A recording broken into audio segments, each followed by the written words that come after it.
Most people think investing more money is how you build wealth. But the investors who actually keep their money and grow it know it's not about how much you put in. It's about how you protect what you already have.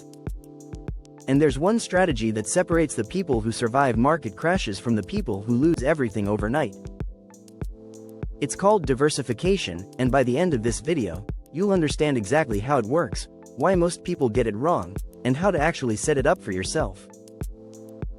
Let's start with a story. Imagine two people. Both invest $50,000 in 2001.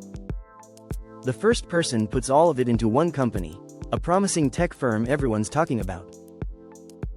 The second person splits their money across stocks, bonds, real estate, and commodities. Then the dot-com crash hits. The first investor watches their entire $50,000 disappear. The second investor loses some money too, but only a fraction of it. Within 2 years, they've recovered. The first investor is starting over from zero. That's not a hypothetical. That's what happened to thousands of real people. And the difference between them wasn't intelligence, it wasn't luck, it was one decision. How they spread their money.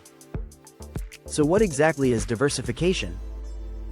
At its core, it's the practice of spreading your investments across different assets so that when one goes down, the others can hold steady, or even go up.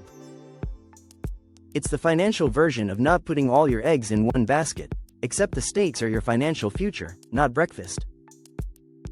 Here's the key concept you need to understand. Different assets don't always move in the same direction at the same time. When the stock market tanks, bonds often rise because investors run toward safer options. When inflation spikes, commodities like gold and oil tend to increase in value. When interest rates are low, real estate booms. These relationships aren't perfect, but they're consistent enough to matter enormously over time. This is called correlation. Assets that are highly correlated move together. Assets with low or negative correlation move independently, or in opposite directions. The goal of diversification is to build a portfolio where your assets have low correlation with each other. So when part of your portfolio is bleeding, another part is quietly holding the fort. Now let's talk about the different layers of diversification, because this is where most people stop too early. The first layer is asset class diversification, spreading across stocks, bonds, real estate, commodities, and cash equivalents. This is the foundation. If you're only in stocks, you're not diversified, no matter how many different stocks you own. The second layer is geographic diversification. Many investors only buy companies in their home country. But economies don't all rise and fall together. When the US market struggles, emerging markets in Asia or Latin America might be thriving. Holding international investments gives you exposure to different economic cycles. The third layer is sector diversification. Within stocks alone, there are vastly different industries, technology, healthcare, energy, consumer goods, financials. A portfolio loaded with tech stocks looks diversified on the surface but behaves like a single bet. In 2022, the tech sector dropped over 30% while energy stocks surged.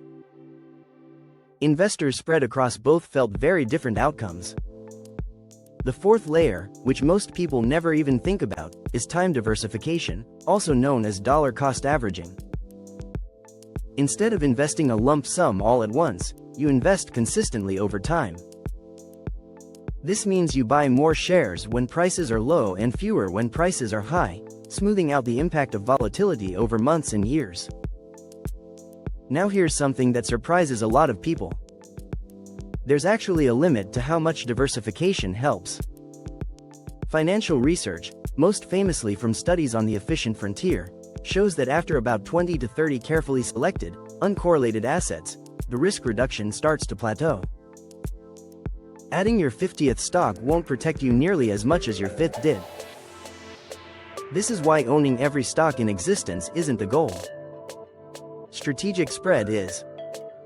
This is also why index funds have become so powerful. A single S&P 500 index fund instantly gives you ownership in 500 of the largest American companies across every major sector. A total world index fund expands that to thousands of companies across dozens of countries. For most individual investors, 2 or 3 well-chosen index funds can give you more genuine diversification than a portfolio of 40 individually picked stocks.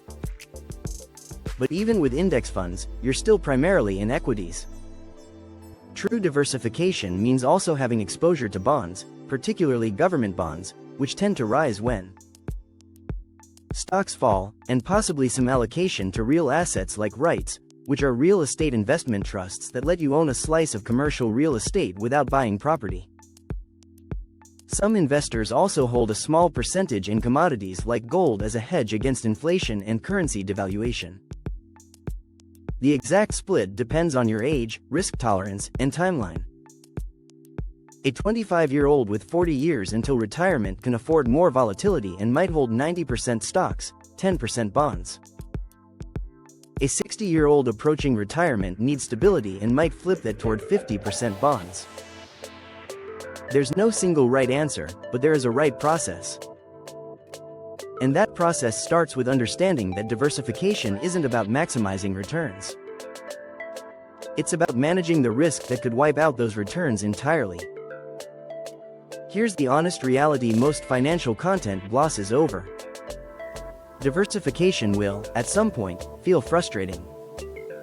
There will be years where one asset class absolutely rockets and you'll wish you'd put everything there. In 2023, US large-cap tech stocks surged while bonds and international stocks lagged behind. A diversified investor made solid gains. An all-in tech investor made spectacular gains that year. But the years you don't see in those highlight reels are the ones that destroy undiversified portfolios. The investors who build lasting wealth aren't the ones who caught every wave. They're the ones who stayed in the water when other people drowned. If you want to take action right now, start by looking at what you currently own. Is everything in one company, one sector, or one country? If so, that's your first problem to solve. Look into low-cost index funds from providers like Vanguard, Fidelity, or Schwab. Consider a simple 3-fund portfolio: a U.S. total market fund, an international fund, and a bond fund. Adjust the ratios based on your timeline. And if you want to go deeper on how to actually build that portfolio from scratch, including how to rebalance it over time without paying unnecessary taxes, that breakdown is coming next. Make sure you're subscribed so you don't miss it, because rebalancing is the part where most people accidentally undo all the protection diversification gave them in the first place.